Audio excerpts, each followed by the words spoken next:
విద్య పొందదెప్పుడు పాదు కొల్పు మదిని భావించి చూడరా విశ్వదాభిరామ వినయవేమ భావం ఏ పనైనా గట్టి కృషితో సాధించబడుతుంది. అవునయ్యా, నా కొడుకుని ఇలాగే కొడతావా? ఇంకొకసారి కొడితే బాగోదు.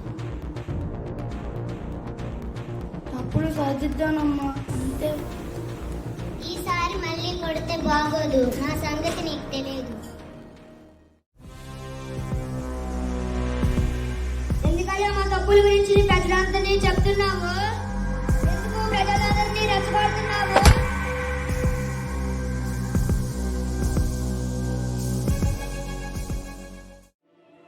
గురువు గారు, ఇక్కడ నాకు మహారాజు గారు వస్తున్నారు.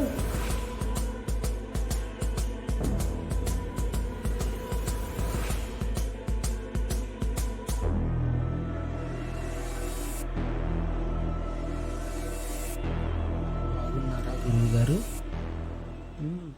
మహారాజా, ఎప్పుడో చిన్నప్పుడు ఆయన దగ్గర చదువుకొని ఉంటావు. ఇప్పుడు నువ్వు చక్రవర్తివి. ఆయన పాదాల పైన పడాలా? నీకంటే అధికారి గొప్పవాడా? ఆయనకి ఏమైనా కొమ్ములున్నాయా? అవునయ్యా, గురువుకు కొమ్ములే ఉంటాయి. గురువు అనే మాటలో ఉన్న అన్ని అక్షరాలకు కొమ్ములు ఉన్నాయి కదా.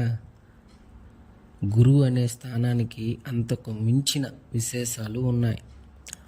ఆయనకు ఉన్న మొదటి కొమ్ము జ్ఞానం. లోకంలో జ్ఞానానికి మించిన సంపద లేదని నీకు తెలియదనుకుంటా. అంటే ఆయన సర్వసంపన్నుడు. నా సామ్రాజ్యం, వైభవం శాశ్వతం కాదు. ఎవరైనా ఎప్పుడైనా కొల్లగొట్టవచ్చు. కానీ ఆయన ప్రసాదించిన జ్ఞానాన్ని ఎవ్వరూ ఎప్పటికీ అపహరించలేరు. అది పంచిన కొద్దీ పెరిగేదే కానీ తరిగేది కాదు. ఇక ఆయనకున్న రెండవ కొమ్ము అనుభవం. ఇదే జ్ఞానాన్ని విజ్ఞానంగా మారుస్తుంది.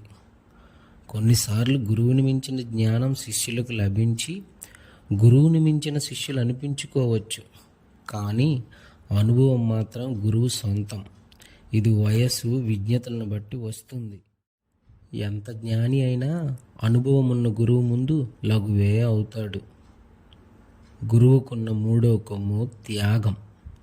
తనను నమ్మి వచ్చిన శిష్యులకు తాను పొందిన జ్ఞానము, అనుభవాన్ని ధారపోసి వారి అజ్ఞాన అహంకారాలను సహించి క్షమించి మార్గదర్శనం చేస్తాడు.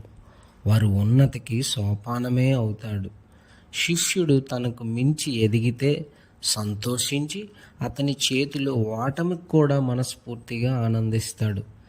ఎంత ఆధునికత పెరిగినా గురువైన ఆచార్యుడి స్థానం ఆయనదే. కాబట్టి గురువుని నొప్పించినా, మనసును గాయపరిచినా భగవంతుడు కూడా మనల్ని కాపాడలేడు. అందుకే గురువుని వేళాకోళం చేయక వినయంగా ప్రవర్తించు.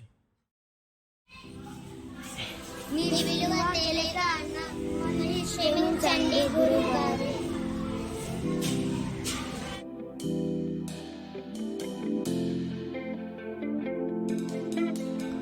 సెలవిప్పించండి గురువు గారు.